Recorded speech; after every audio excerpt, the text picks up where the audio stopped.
Hey everybody, how's it going? Quite a week in the NFL. A lot of action, a lot of free agency decisions made. And now that the week is over, and now that some of the smoke is cleared, we need to talk about some stuff. Specifically, we need to start talking draft because one thing has become fairly clear going into this upcoming second wave of free agency and eventually the draft. We're not trading the number 9 pick.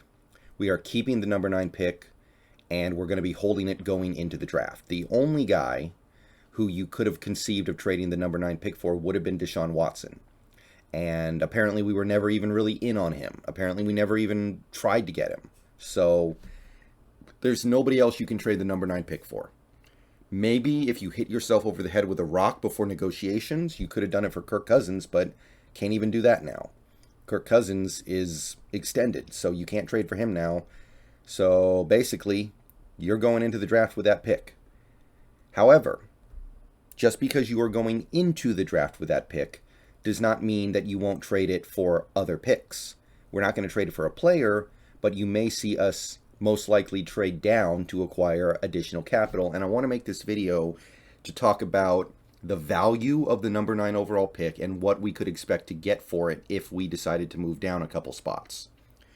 Because a lot of people are theorizing that we will trade down. So I want to spend some time discussing what that pick is actually worth and what we would expect to be able to get back. So what you're looking at here is a value chart. This is something that Jimmy Johnson made in the 90s, most famously, and has been refined and tweaked over the last couple of decades. And basically it tries to assign an objective amount of value to each draft pick, right? So just as an example, the number 1 overall pick in this draft is worth 3,000 points on this chart, right?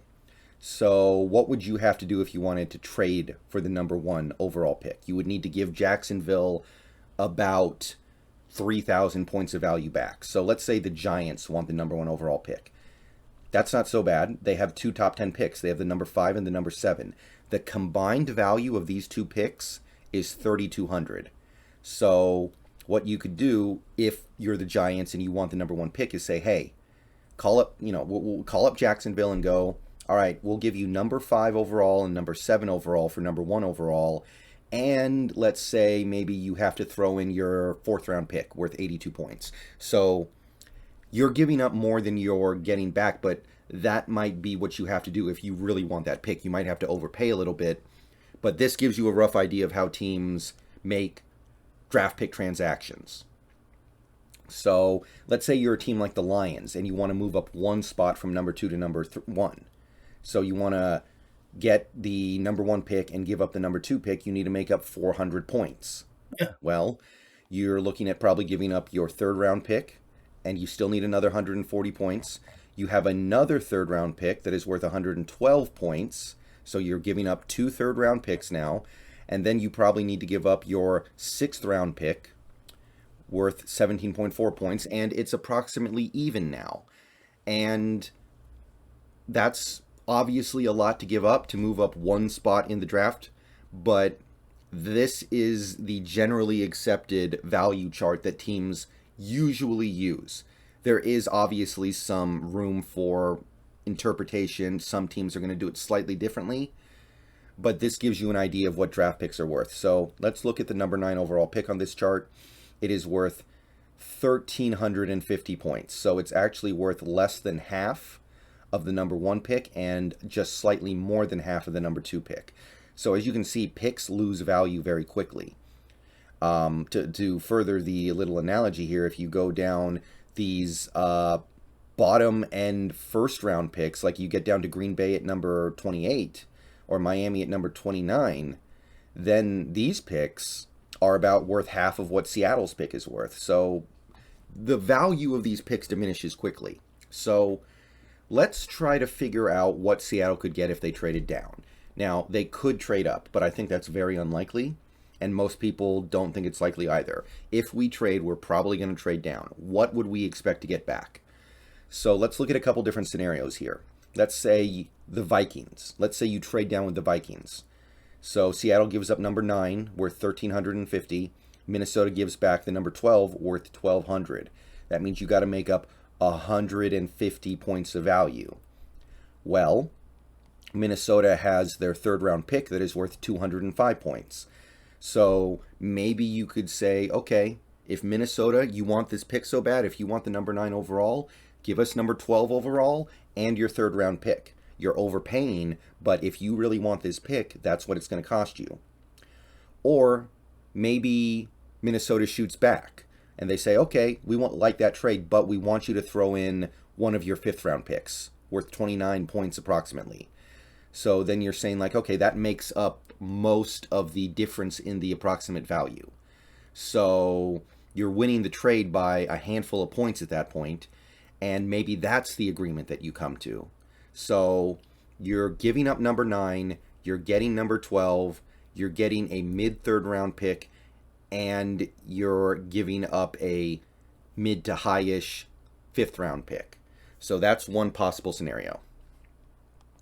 Okay, so let's look at another scenario where you trade down more. Let's say you want to trade down with the Philadelphia Eagles. They have back-to-back picks at 15 and 16. So your pick is worth $13.50. Let's say you want to trade down to 16. That 16th overall pick is worth $1,000. So now you're trying to make up about 350 points of value. Well, this is actually pretty dang easy. You go down to their 2nd round pick at 51 overall, 390 points.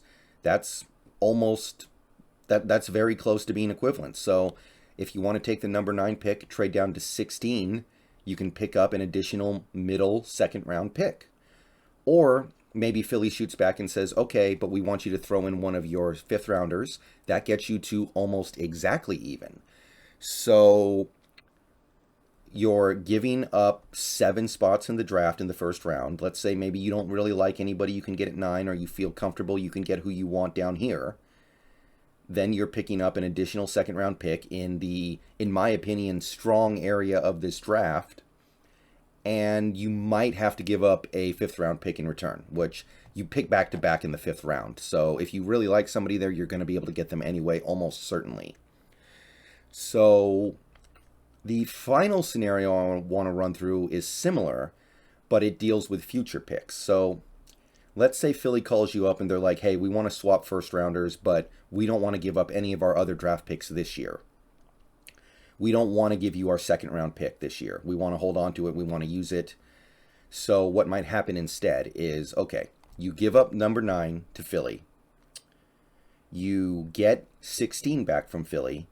And then you get a draft pick from Philly next year, 2023. And, for instance, the general rule of thumb, the general accepted rule of thumb is that a draft pick loses a round worth of value for every year it's pushed out. So a 2nd round pick this year is worth a roughly spot equivalent 1st round pick next year. So what you could see is Philly saying, okay, we'll give you 16, you give us 9, and in exchange to make up that 350 points, we will give you our 1st round pick in 2023. That way Seattle would have 3 1st round picks in 2023. Ours, Denver's, and Philly's. And the Philly 1st round pick might be a pretty decent asset to have. There is no guarantee Philly's good this year. They're in a bad division, but I don't see any reason to believe that team is going to be great. So you could actually get 2 1st rounders out of it as long as you're willing to push it out, which, because 2022 might be a little bit of a punt year for Seattle, that might be a reasonable bet. So those are 3 reasonable trade down scenarios as I see it right now. Basically, you can pick up an extra 3rd round pick in exchange for moving down a few spots. You can pick up an extra 2nd round pick for moving down 7 or 8 spots, 6 or 7 spots, or you can move down 6 or 7 spots and pick up a 1st round pick next year. Just in terms of value, the pick has to be desirable to the team you're trading it to, obviously. Let me know what you guys think, but in terms of objective value, this is what we're looking at right now. We'll see if it comes into play, but that's my video. Let me know what you guys think. Peace out. Go Hawks.